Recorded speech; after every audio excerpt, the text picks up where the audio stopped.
I ended my last lecture talking about Herod the Great and his legacy. When he dies in 4 BCE, there's small scale uprisings. His kingdom was divided among three of his sons by Augustus, and Herod Antipas was ruler of Galilee and Perea and ruled for about 42 years. He's best known today in the New Testament for his role of leading the executions of John the Baptist and participating in the death of Jesus, perhaps indirectly. So that just kind of, I'm hoping, instead of confusing you, and I may have failed in this, is to give you the political background on where this part of the world was at. Now, there were really three important sects of Judaism at the time, one of which is not mentioned in the New Testament.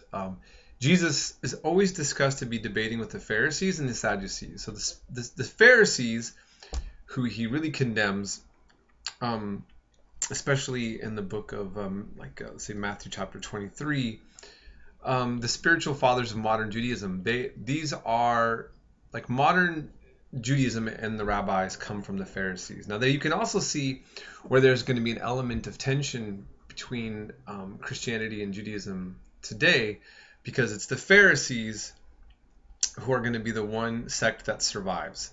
The Sadducees, and there's a reason for this, the Sadducees, they wanted to maintain a priestly caste of aristocrats. They were willing to incorporate Hellenism. They did rituals associated with the temple. And they did not even believe in life after death, by the way. That was even something that Jesus debated with them. So that's odd, right? If actually, just take a look. If you've ever read the Old Testament, there's very little discussion about life after death. And the whole debate of life after death in Judaism is way more ambiguous than Christianity and Islam, where it's so explicitly a part of the text of the New Testament and in the Quran. But in any case, the temple is eventually going to be destroyed, so that'll wipe out the Sadducees. The Essenes lived a monastic life, which is not something normally a part of Judaism. They had strict dietary laws and a commitment to celibacy. Again, this is not something normal in Judaism. And they were a little bit more cryptic and mystical. Some people have tried to link Jesus with the Essenes. At this point, there's still no historical proof of that, but it's not a wild theory in any case. Okay, so that's some of the Jewish backgrounds. Now, here's what's important for us. It's discussed sort of. Like all people, like we talked about how the British, with Boadicea leading a revolt against Rome. Rome, as we saw with King Herod or other parts of the Roman world, they'll leave you alone. Well, relatively. You might get heavily taxed. There might be some issues of corruption. But for the most part, you're relatively left alone. But if you revolt, Romans usually want to make an example out of you. So the Jewish revolt against Rome, you can't link to the anti-Semitism necessarily that you see. What Rome is going to do to Jews is what they do to everybody who resists Roman rule. And they are really, really harsh. Now, at this time, you had a group called the Zealots, and they were anti-Roman rebels. They were active for more than 6 decades. They instigated it. They actually attacked other Jews they thought were collaborators. They're a lot like Hamas or Hezbollah in the sense that they were a radical group that didn't like being occupied by a foreign entity, a military entity, and they also took out their actions on other fellow people that they thought weren't as loyal. So, again, the whole issue of terrorism and patriotism and all of that gets kind of brought back into this discussion. In any case, in 66, the last Roman procurator stole vast quantities of silver from the temple, and that corruption there obviously outraged Jewish masses. They rioted and wiped out a small Roman garrison stationed in Jerusalem. Now, we saw that Boadicea in Britain was able to actually take on the Romans as well. Romans could be defeated by guerrilla insurgencies, but they are going to return, and they're going to return really, really armed to the teeth and ready to make people pay. So the Romans returned and slaughtered. Jewish refugees fled, and it became a very bad thing. Rome besieged Jerusalem and starved it out. During the summer of 70, the Romans breached the walls of Jerusalem and did what Romans would do. They annihilated, and then they destroyed the Second Temple. This is going to be significant. For one, like I said, the other Jewish sects are going to no longer be around, because if anything that revolves around the temple's no more. And so that's going to give the rise to the Pharisees, who didn't need the temple for their spiritual life in the way the Sadducees did. But this is going to devastate all of the Jewish community. To this day, at a Jewish wedding, when the husband, the man smashes the glass, if you've ever seen that, it's to remind them that even on a happy occasion of a wedding, not to forget the destruction of Jerusalem, what happened. And so this would have a major impact on Judaism for centuries up until now. And Jews only took control of Jerusalem again until the Six-Day War, which is controversial in the sense that for Palestinians, Jerusalem is also holy. For the Arabs, it's called Al-Quds, the Holy Land. Several people think it's holy and have different ideas about what to do with that holiness, so that's a problem. And so, yes, in that case, ancient history and the modern are brought into sort of a problem there.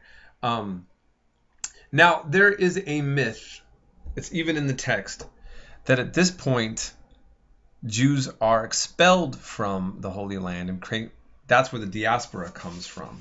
And if you read your link on Judaism, it even says that. But I'm going to tell you why, and it's very strange, because I'm going to prove to you right now why this is a myth that's often taught in even academic books. Okay? Well, let's see here. First of all, let's just go right to it. That revolt in 70, if that's where all the Jews are dispersed and that's the end of it, then how do we get to Bar Khokhba Revolt, which they do not mention in this text? It's sort of mentioned, I think, in the link. It is highly, highly, highly significant because Bar Khokhba means son of a star in Aramaic. He claimed to be the Messiah as well. Okay, this is less than a century after 70 CE, right? Okay, starting in 132 CE. He claimed to be a Mashiach, the Messiah. He established an independent state over parts of Judea for over 2 years.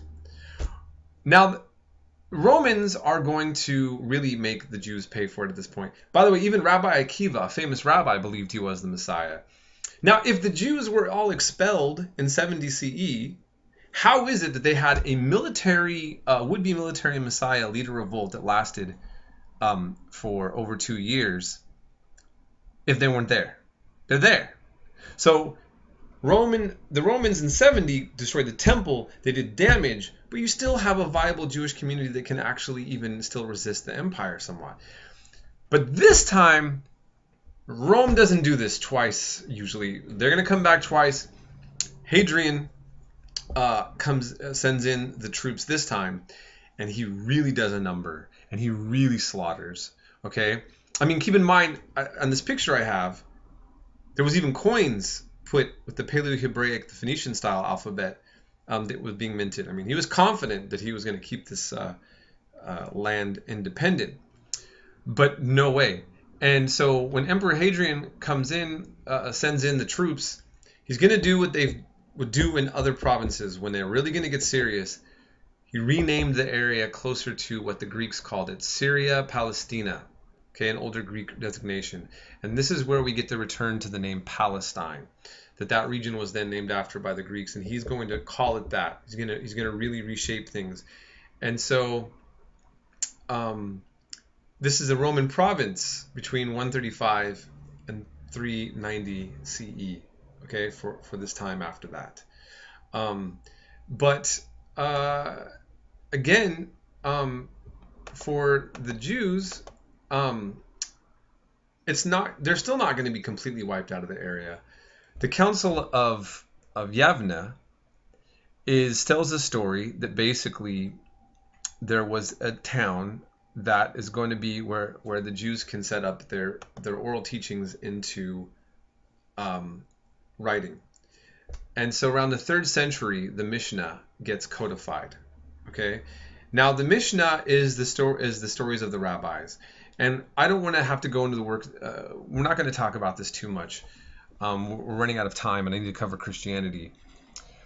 Modern Judaism then takes the oral law, these oral traditions that the rabbis passed alongside the written Torah, and then they codified them and made them into eventually what would be called the Talmud.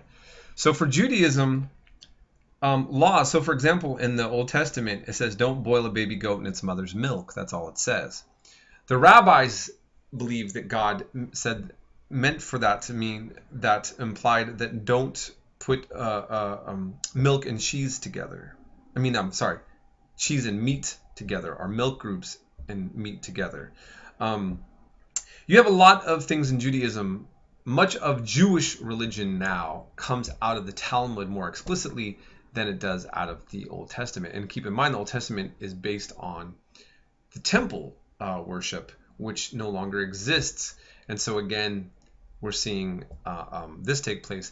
Now then, how can there be so many Jews around the world then if the Jews weren't necessarily all expelled from there, even by the 3rd century? That's another debate and another topic. But I'm hoping you can kind of see the influence there. And then I got to bridge this over into a discussion of Christianity.